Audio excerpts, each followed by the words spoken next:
Welcome to DNET, the Disability Network. I'm Bill McQueen. And I'm Ing Wong. Every day, most people across the country go to work expecting their day to proceed as usual. But the unexpected can always happen. Anyone can be injured on the job. Today, we'll look at changes taking place for these individuals. We'll examine proposed revisions to workers' compensation in Ontario, and we'll find out how disabled workers are being reintegrated into British Columbia's workforce. And we'll join Ian Parker for the second of a four-part series on his home renovations. Today, we'll see how he's redesigned his bathroom. First, here are some highlights of recent disability stories.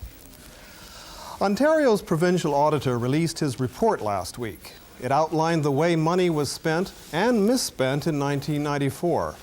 One section of the report stated that staff at two institutions for people with developmental disabilities misused personal needs allowances. The allowances amount to $112 a month. They should have been directed towards residents to enhance personal choices and independence. Instead, money was used on building renovations, for home decorations, and to send staff on out-of-town trips. The auditor also discovered that one institution failed to report serious injuries of residents, including 58 fractures and choking incidents. As far as the quality of care is concerned, we commented to the extent that the government has a responsibility to ensure that both in facilities managed by them directly as well as facilities managed by others for the government, that the government has a responsibility to ensure that there's proper quality of care. And what we did find in our report, that assurance is not being obtained as well as it should be obtained.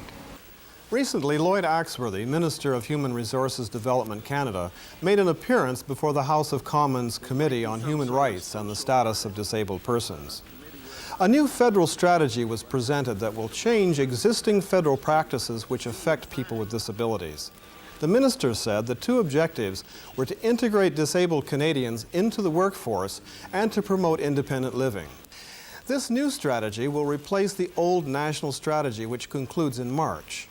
Axworthy said that the new strategy would develop better access to employment information and opportunities. He said that changes had already been made to the Canada Pension Plan, which now permits CPP recipients to go to school full-time, work for 3 months without losing eligibility, do volunteer work, and for a recurring disability, persons may go back on CPP without reapplying after they have worked.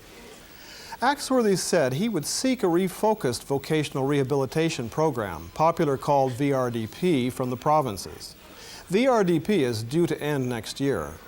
Discussions amongst the provinces themselves is not complete in regard to the federal block funding for health and social programs. The minister will also form a working group on disability to advise him. He said the principles of his new strategy were based on individual choice. Talking with disability organizations across Canada was the need to give far more choice to them and not have gatekeepers determining what it is, what services they personally or individually would receive. And I think that's what we want to do, is to provide those individual instruments for them to make those choices. It's about what's the most appropriate level of transportation, physical arrangements, new technology. Let them make a choice as opposed to someone determining what is the best choice. One of Canada's top wheelchair athletes has been banned from competition for 4 years. A random drug sample revealed that Alan Chartrand of Edmonton had used Tenazanol. That's the same drug that sprinter Ben Johnson was using when he was stripped of his Olympic gold medal. It used to be that people in the Atlantic provinces who needed guide dogs had to go to the States to get them. But now a foundation that operates a training school just outside Montreal is expanding its operations in the Maritimes. Mira Atlantic has already placed a number of dogs with people who are blind in New Brunswick. Neil Stairs visited a training session in Moncton. Styx is a 2-year-old Labrador Retriever and Bernese Mountain Dog mix. He's all eyes, ears, and instinct.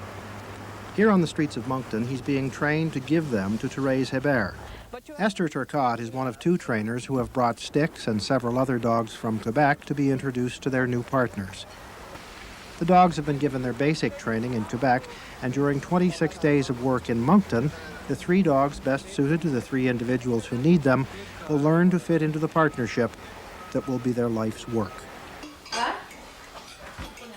The dogs in the training are provided free of charge, and the animal remains under the ownership of the Mira Foundation. The foundation will make periodic checks on the animal for as long as it works, and it should be remembered that for the dog, it is work. The need to perform all day, every day, takes a toll, and as important as the work is, the animal needs a part of the day to just be a dog, to receive and give affection, to indulge his high spirits, and to know that he's appreciated. That's this week's roundup of disability stories. When we come back, how people in Ontario may be affected by changes to workers' compensation.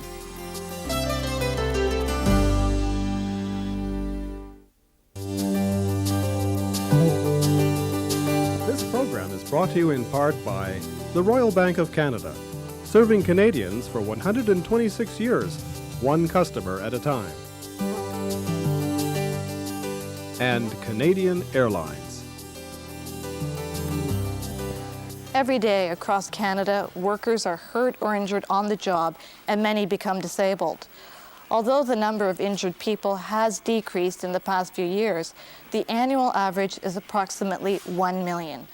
In Ontario, a no-fault compensation system was established early in the century for people injured on the job. It was designed to provide help to disabled workers while at the same time protecting employers from potential lawsuits. In the past few years, many provinces have been looking for ways to make changes to compensation boards, and Ontario is no exception. In a moment, we'll meet 2 people from organizations that represent workers who've become disabled on the job. First, here's part of what Elizabeth Whitmer, Ontario's Minister of Labour, had to say on the subject in the legislature recently. What we are talking about is restoring hope and optimism to this province. We will improve Ontario's ability to attract new investment and desperately needed jobs by doing 2 things. We are going to restore the long-term financial viability of the board, and we are going to make the system serve the interests of workers and employers in a more efficient, in a more caring, and a more cost-effective manner. Joining me now is John McKinnon. He's with Injured Workers Consultants, a community legal clinic. They assist workers with their claims. And Phil Biggin, who's Executive Director of the Union of Injured Workers. Welcome to the program. John McKinnon, let's start with you. What's life going to be like for people who are now on workers' compensation?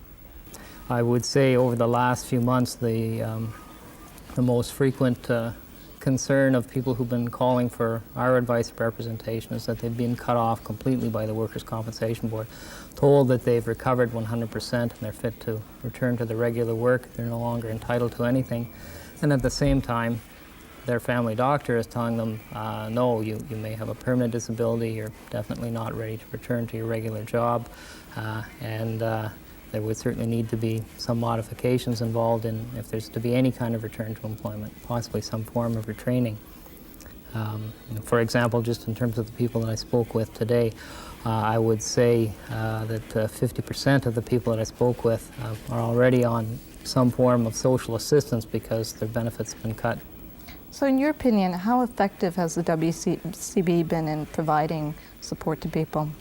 The severity of the problems over the years has increased, and really not a week and sometimes not a day goes by that I don't speak to someone who has either already attempted suicide or who is contemplating suicide or who knows an injured worker who is considering suicide, and that's a fairly significant level of personal anxiety that people are going through in their problems with the Workers' Compensation Board. These are not quibbling little details, these are matters of life and death for many injured workers. Mr. Biggin, I understand that the current government recognizes that the WCB isn't working for a lot of people. How are they going to change that? Mike Harris and Elizabeth Whitmer are proposing very drastic changes to the workers' compensation system, cutting back benefits overall 5%, so that rather than 90% of net earnings, you'll be getting cut at 85% of net earnings. But they're going to go even beyond that and review the permanent pensions that the older injured workers prior to 1990 are in receipt of, and are recommending that some of these pensions be taken away. In fact, they may have a plan to abolish all of the pensions ultimately. Again, they want to restrict the kind of work-related injuries that are covered by workers' compensation. So they're going to get rid of chronic pain, repetitive strain injuries, stress injuries, all of the injuries that are sort of the 20th century, the modern post-industrial type of injuries. And they want to go so far as to redefine the whole definition of disability. Mr. McKinnon, there's a lot of discussion about why they're doing this, and one of the biggest reasons seems to be the cost of the WCB, and my understanding is there's a large debt. Could you address that? Well, that's what we hear. At the heart of these changes is the government's pre-election promise to reduce employers' premiums for workers' compensation. And if the government is able to reduce the benefits that are being paid out of the system, then they can reduce what employers pay for workers' compensation coverage. But of course, that's a very difficult idea to sell to the general public. If you were to ask people, well, would you agree that the benefits and rehabilitation services to people with work-related disabilities should be reduced in order to reduce the cost of doing business in Ontario? People wouldn't go for that. You're making it sound like they're creating a crisis of some sort. Why would the government go to such lengths to do that?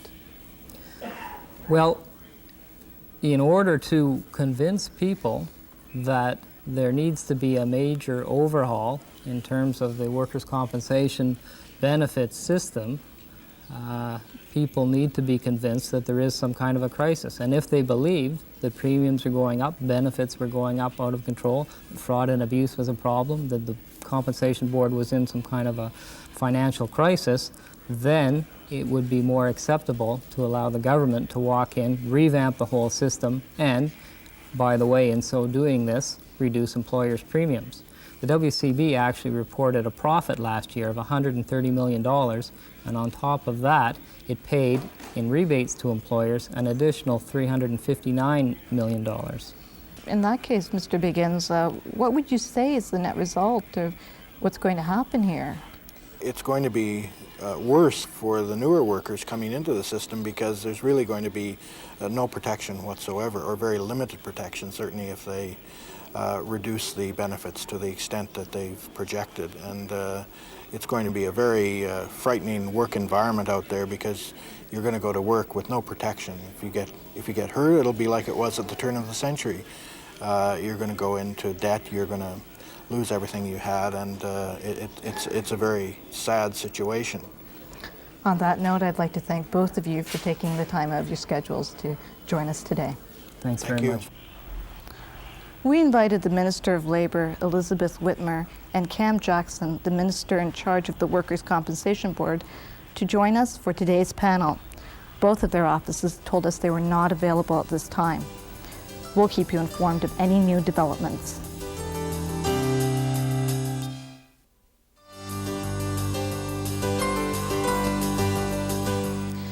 In Canada, 8 to 12% of all workers are off the job because of injuries or illness. In some corporations, the National Institute on Disability Management and Research is trying to help those workers return to work. Wolfgang Zimmermann, who was himself injured on the job, is the executive director of the Institute. He explained the benefits of the program recently at a conference in Vancouver.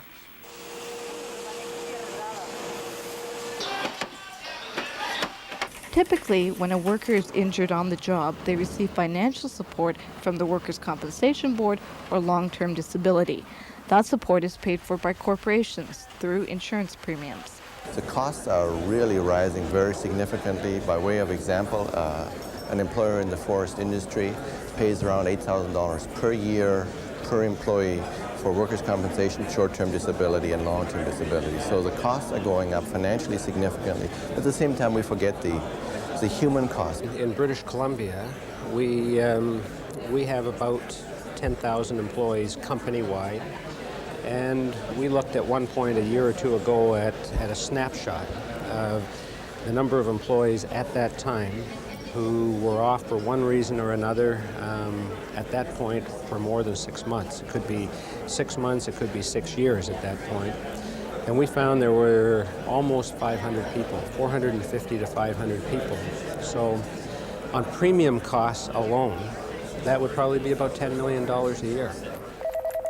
And the longer a worker's off the job, the less likely it is that they'll return. Once someone has been away from the workplace for 2 years or longer, the chances of them ever returning to work anywhere are less than 10%. The Disability Management Program tries to avoid this by getting people back to work as soon as possible. They suggest creating a plan to accommodate for the worker's disability. The plan could include changing the job description, making the worksite accessible, or retraining the worker. Wolfgang Zimmerman has high hopes for the program. We know that we can bring at least 2/3 of those workers that would normally go off on LTD back in the workforce if we have a joint commitment and we have a joint program. Macmillan Bloedels tried the Disability Management Program and had good results. In one of our operations, about half the people who have been off for a long period of time, and in that operation they looked at people that had been off for more than a year. So statistically, I mean, the chances of those people coming back to work statistically are probably about, 10 or 15%. And their joint committee has been able to find ways to support people about 50%. I mean, it's not about putting in place a program just to change statistics and lower employer costs. It's foremost to, to return them to hopefully their old job, but certainly with their pre-accident employer. The Disability Management Program only benefits people who've been employed by participating companies. It doesn't benefit all people with disabilities, but the program may have spin-off effects down the road. Workplace accommodations are being made for injured workers. That may make it simpler for companies to hire other disabled people later on. When we come back, we'll see how Ian and Lisa are getting on with their home renovations.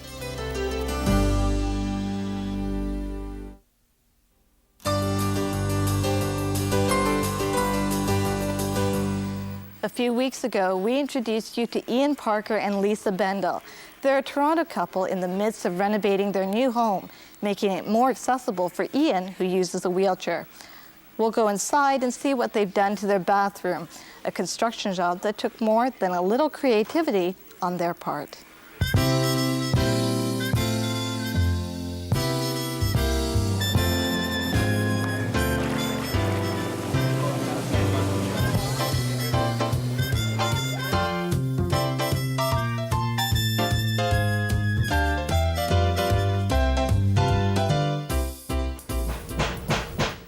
For Ian and Lisa, making sure the front of the house was accessible was just the beginning of renovations.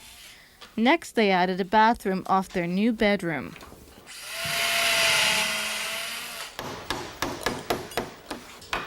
At first, they managed with the existing bathroom. It wasn't easy.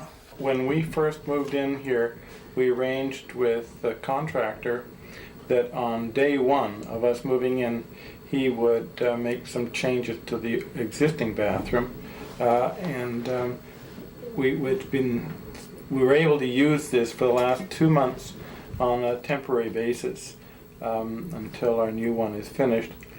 It's not ideal, of course, but it really has got us through and able to live in the house.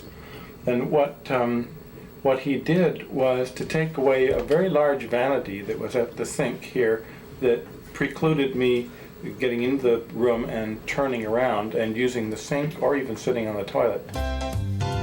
The old bathroom was simply too crowded for Ian to move around. So the new one had to be spacious and user-friendly for both Ian and Lisa.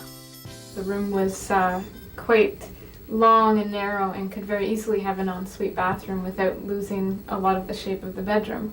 So a friend of ours, Brenda Miller, made up some designs for us to give us some ideas, and we went with the one that kept both the windows because we really liked the windows and wanted to keep them.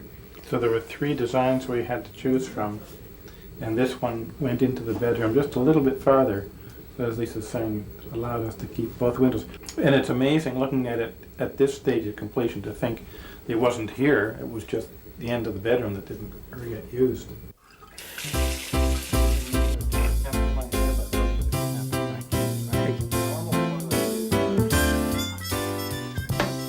I didn't want to have to maneuver.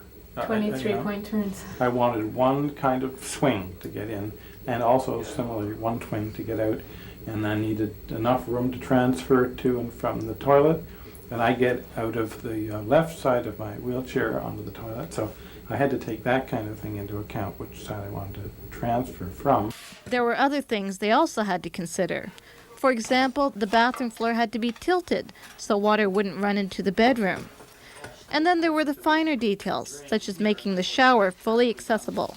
I'll be able to sit in the shower and have a shower by myself, in that we've mounted this so it could be held at my height, and I'll be able to shampoo my hair by rubbing around, and I can get that back on the wall.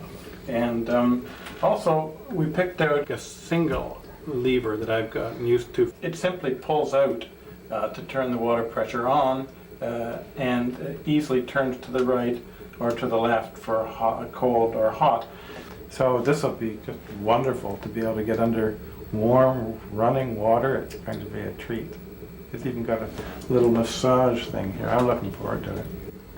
We did choose a tile that we really liked. The person who assisted us was very helpful, put some water right on the tile right there in the store. Ian wheeled over it and it was great. We could see that the dirt blended right in, and we knew that it would be a good one, and we liked it better. It was a bit darker than the other one, and the mottled finish doesn't show the tracks from the wheelchair nearly so much. So it's not just a consideration for someone who uses a wheelchair. If it's a wet bathroom, you want to make sure it won't show the dirt no matter what you're using for mobility. Universal access. That's right.